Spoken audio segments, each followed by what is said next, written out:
By the time the first real snow fell on Granite Ridge, most people in the valley already had their opinions locked in place about Caleb Hargreave. They called him the mountain boy behind his back, sometimes to his face.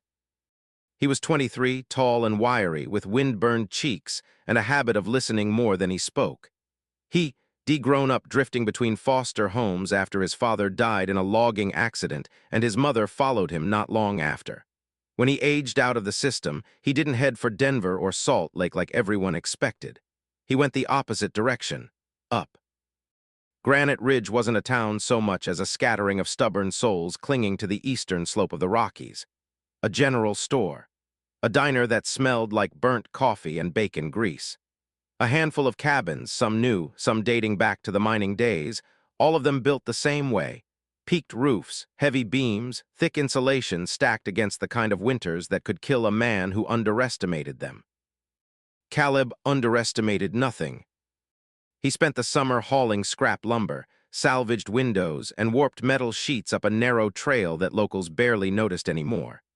His land sat above the tree line, exposed and raw, where the wind never seemed to stop moving. People noticed him then, this quiet kid dragging junk uphill with a stubborn set to his jaw. Building himself a shack, old Earl Watkins said one morning at the diner, shaking his head. Up there, kid won't last a winter. Caleb didn't argue, he just kept working. The day the laughter really started was the day he set the foundation. Martha Jenkins was the first to say it out loud. She leaned against her pickup, squinting uphill through the glare of late August sun. Why's the frame flipped like that? Her husband, Ron, let out a short bark of a laugh.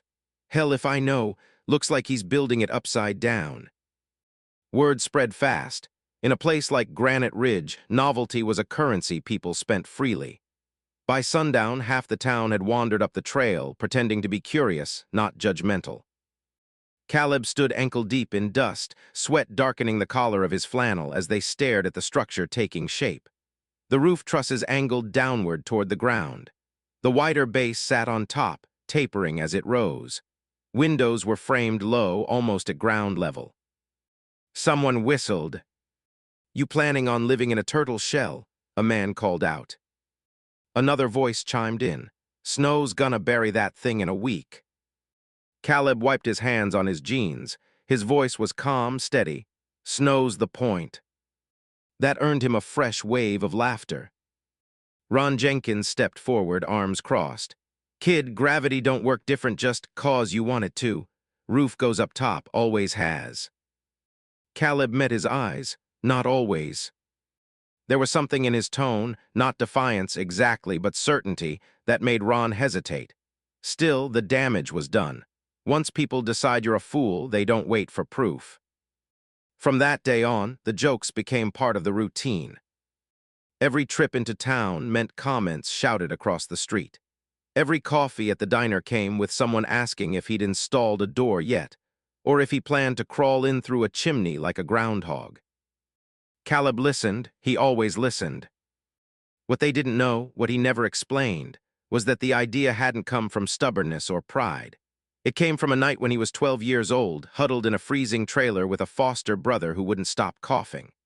Snow piled so high against the walls that the windows vanished, and the roof groaned under the weight. Caleb had pressed his palm against the ceiling, terrified it would give way. Later, in a library he escaped to whenever he could, he'd read about old Arctic shelters, earth-sheltered homes, inverted designs that used snow as insulation instead of fighting it. He'd filed the knowledge away like a secret weapon. Now standing on Granite Ridge, he was finally using it. The cabin rose slowly, deliberately. He packed earth around the lower walls, reinforcing them with stone. The roof, thick, layered, slanted inward, was designed to collect snow, not shed it. He installed vents that curled upward like breath pipes, small and protected from wind. By October, the air sharpened. Aspen leaves rattled and fell. The mountains took on that steel-blue look that meant winter was done negotiating. The mocking didn't stop, but it softened into something else. Curiosity, maybe, unease. One afternoon, as Caleb hauled the last load of insulation inside, he noticed a truck idling near the trailhead. Sheriff Tom Alvarez stepped out, hands hooked in his belt. "Mind if I take a look?" the sheriff asked. Caleb shrugged. "It's your mountain, too." Tom ducked inside the cabin, eyes adjusting to the dim. He ran a hand along the slanted ceiling, frowned at the low windows, the compact layout. "You know people are worried," Tom said. "Storm season's shaping up rough, foe. Recast says this winter might be the worst we've had in decades." Caleb nodded. "I know. You got a backup plan?" "This is it." Tom studied him for a long moment. "You need to promise me something." "What's that?" "If it gets bad, really bad, you come down. You don't try to be a hero." Caleb's jaw tightened just slightly. "I'm not trying to be anything." The sheriff sighed. "All right, just be smart." The first blizzard hit in early November. It came screaming down the ridge at night, wind howling like something alive. Snow slammed into the mountainside, burying trails, knocking out power lines down in the valley.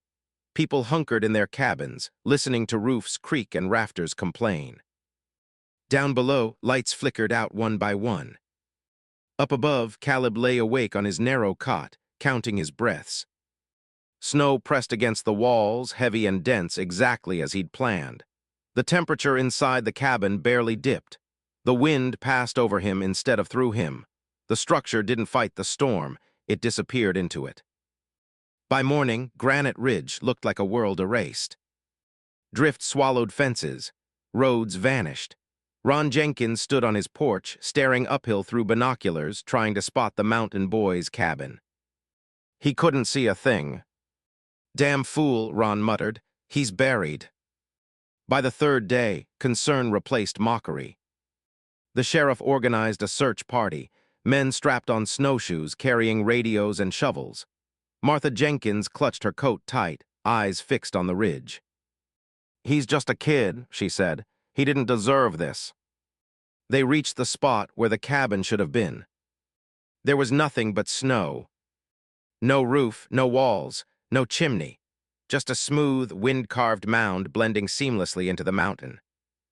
Someone swore under his breath. "He's gone," a man said quietly. The radio crackled with static. The storm wasn't done yet. Another system was rolling in, darker and colder. Just as the sheriff raised his hand to call it off, a sound cut through the wind. A knock. 3 sharp taps, muffled but unmistakable from beneath their feet. The men froze. Then the snow shifted, and a hatch pushed upward from the drift. Caleb's face appeared, calm, focused, alive. "Hey," he said, blinking against the light. "You guys mind stepping back? You're standing on my roof." For a moment, no one moved. Snow still fell sideways, stinging faces and filling footprints as fast as they were made. The men from Granite Ridge stood frozen around the hatch, staring down at Caleb Hargreave like he'd just climbed out of the mountain itself. Sheriff Tom Alvarez was the first to find his voice. "I'll be damned," he breathed. "Kid, you're alive."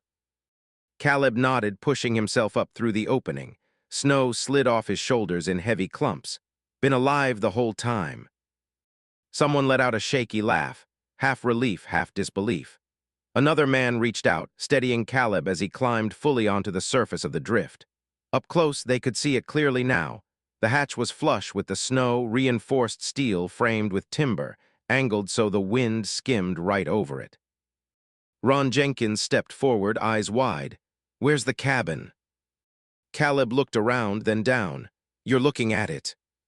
The men exchanged glances. No one joked this time. The sheriff cleared his throat. "We thought you were buried." "I am," Caleb said simply. "That's the idea." Tom crouched, brushing snow away from the edge of the hatch, revealing thick insulation, packed earth, stonework underneath. He ran his gloved hand along it, expression shifting from concern to something like awe. "You built this to disappear," Tom said. Caleb shrugged. "Snow's warmer than air. Once it packs, it blocks the wind. Temperature stays steady." Ron shook his head slowly. "So while we've been shoveling our roofs every 4 hours, you've been, what? Sitting warm." Caleb hesitated. Mostly, lost my radio the first night, antenna snapped, but I've got heat, food, water. Silence fell again, heavier than the snow. The men helped him clear the hatch enough to close it properly. No one laughed as they turned back toward town. The storm pushed at their backs, but now there was something else riding with them, unease. Because if the mountain boy had been right, what else had they been wrong about? The blizzard didn't let up. For the next week, Granite Ridge stayed buried under a white ceiling that never lifted. Roads were impassable. The power stayed out. Generators coughed and died. People burned through firewood faster than they'd planned. And roofs began to fail. It started with the old McCreary place down by the creek. The pitch was steep, but the snow was heavier than anyone remembered. Sometime in the early hours of morning, the sound came, wood snapping, a long groan, then collapse. The McCrearys barely made it out before the front half caved in. By the end of the second day, 3 more cabins were damaged. One calm. Completely flattened. Fear crept into places pride had occupied just days before. Ron Jenkins stood in his living room, staring at the crack spreading across his ceiling beam. Snow thudded onto the roof with a relentless rhythm. His wife sat at the table, hands clenched around a cold cup of coffee. "We should have listened," Martha whispered. "Listen to who?" Ron snapped, then stopped himself. He swallowed. "You mean the kid?" She nodded. That night, Ron pulled on his coat, grabbed a shovel, and stepped into the storm. The wind nearly knocked him back down the porch steps. He fought his way toward the trail, cursing the mountain, the snow, and his own damn pride. When he reached the drift where the cabin disappeared, he didn't bother calling out. He just dropped to his knees and pounded on the hatch. It opened almost immediately. Caleb looked up at him, lantern light glowing behind his head. Ron's voice cracked. "My roof's gonna give. I don't think we'll make it through another night." Caleb studied him for a long second. No triumph, no smugness, just calculation. "How many?" he asked. "Me and Martha. Maybe the McCrearys too if we can get M here." Caleb nodded once. "Get them, I'll make room." Word spread fast after that. People came in ones and twos at first, then in families, dragging kids through waist-deep snow, eyes wide with fear. The mountain boy's upside-down cabin became the only place on the ridge where the wind didn't scream and the cold didn't bite.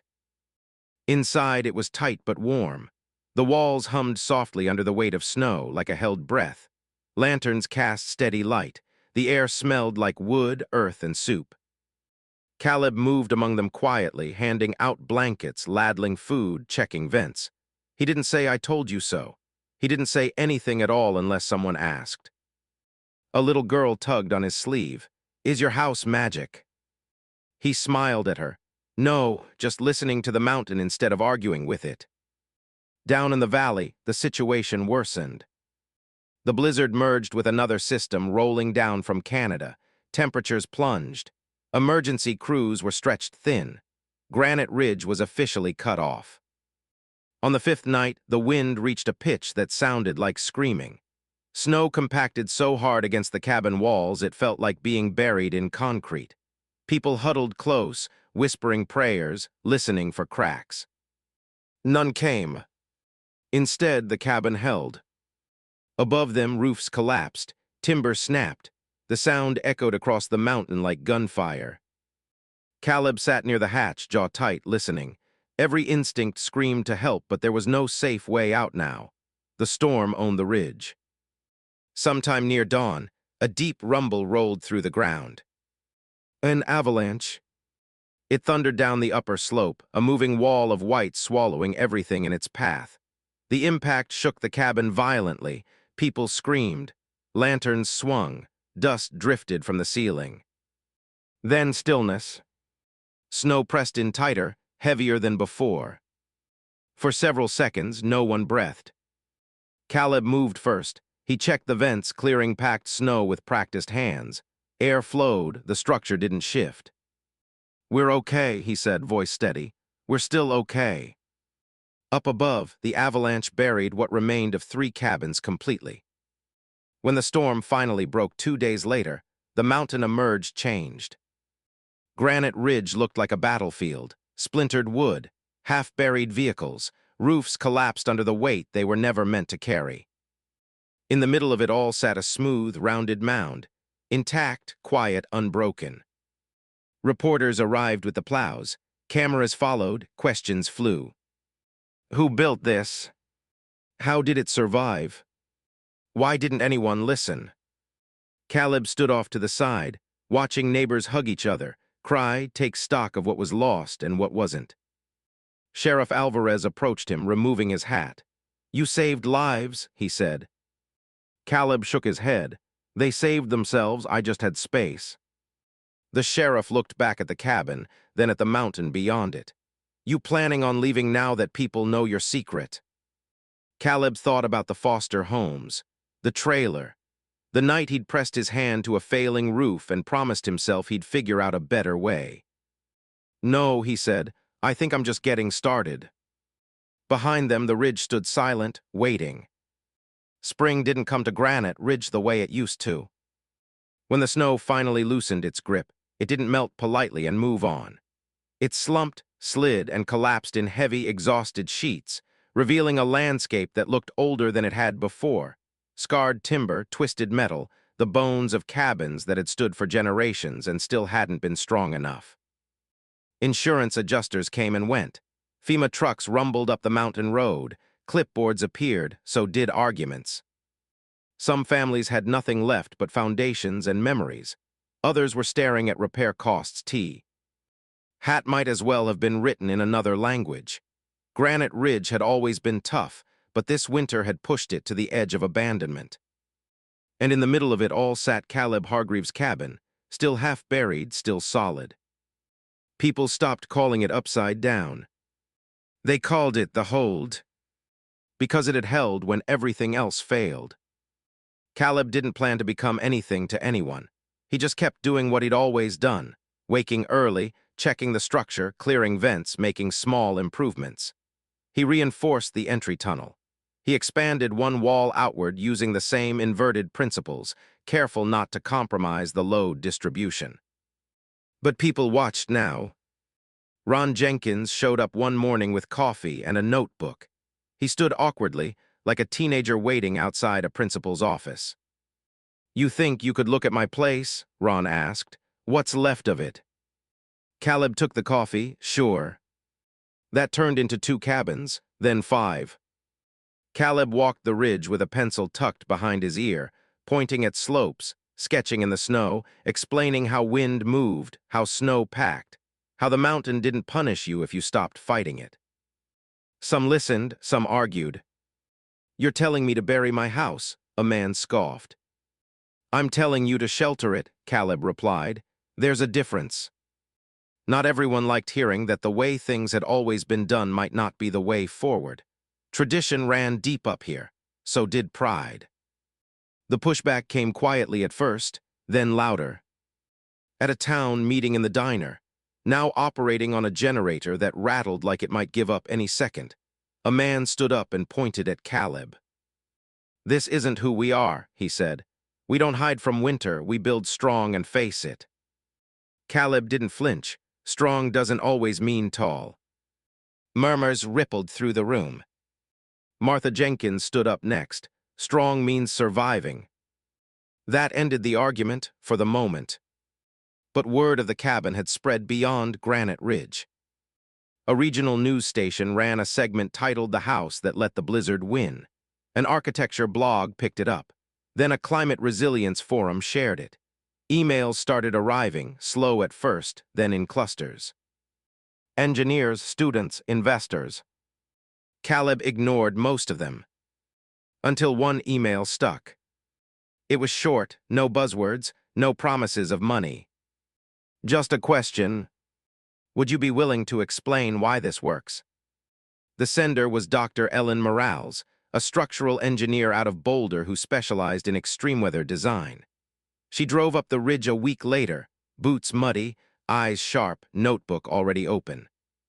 She crawled through the entry tunnel without complaint, ran her hands over the walls, tapped, measured, listened. "This shouldn't work," she said finally. Caleb smiled faintly, but it does. Ellen looked at him, really looked at him. You didn't guess this, you understood it. Caleb shrugged. I paid attention. She stayed 3 days. They talked late into the night about thermal mass, snow load distribution, wind shear. She asked about his past, his education. High school, he said. Libraries. Ellen nodded. That might be enough. By summer, Granite Ridge looked different. Some people rebuilt the old way, some left. But a few, more than anyone expected, rebuilt low, angled, reinforced. Not identical to Caleb's cabin, but inspired by it. The ridge began to change its silhouette. Caleb didn't charge for his help. He traded labor for meals, for spare parts, for nothing at all. He slept when he could. His hands were always bruised, his back always sore.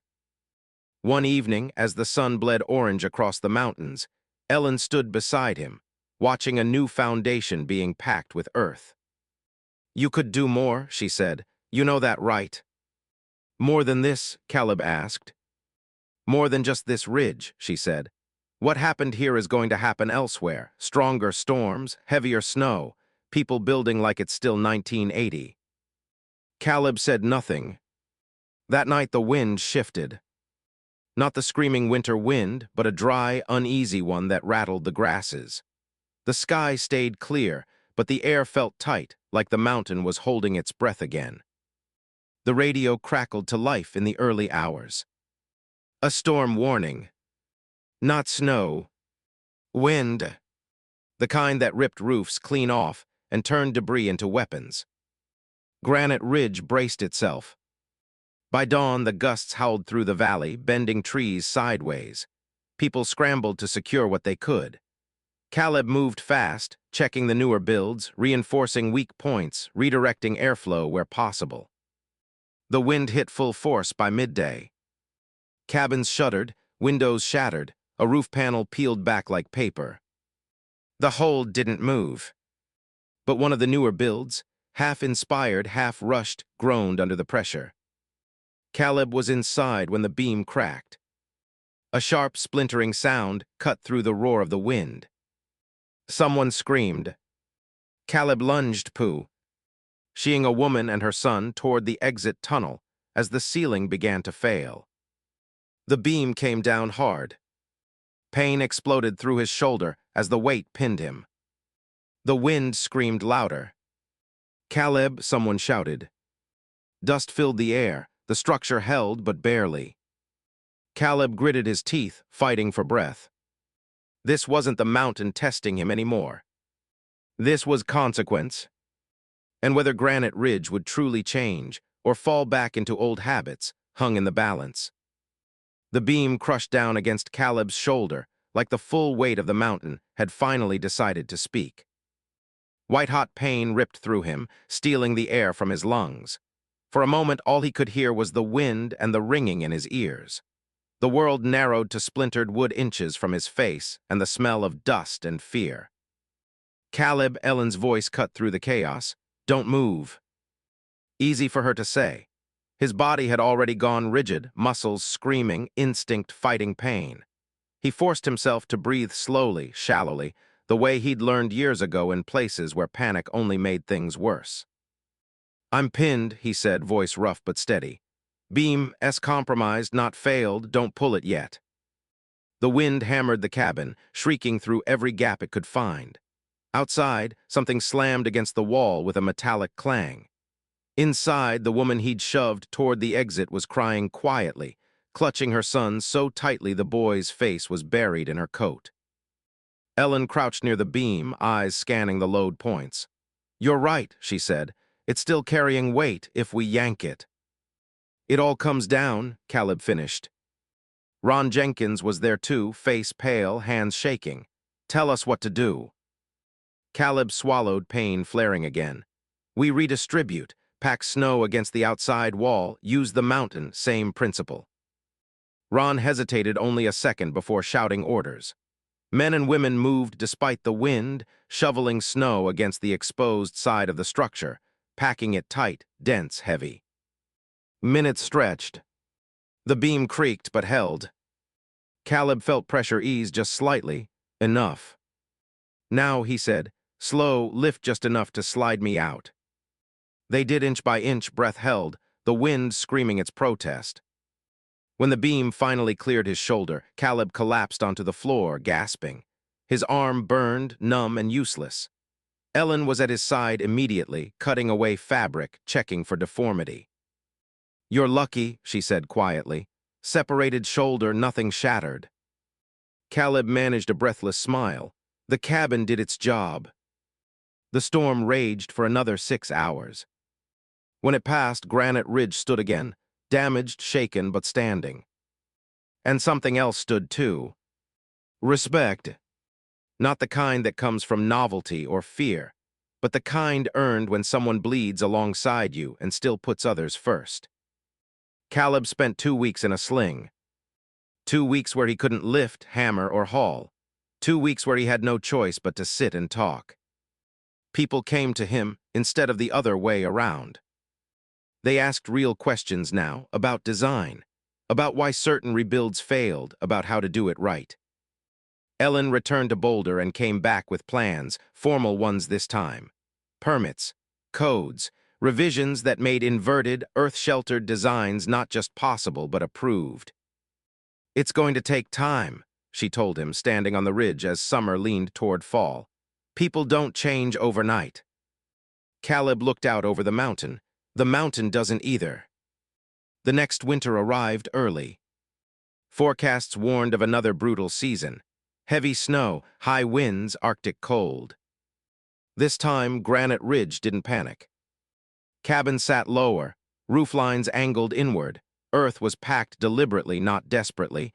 Vents were shielded. Snow fences redirected drifts instead of fighting them. When the blizzard came, it still came hard. But the ridge held.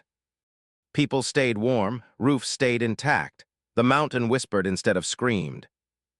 News crews returned, but this time the headline was different. "The town that learned to listen." Caleb didn't give speeches. He didn't move away. He didn't cash in. He built.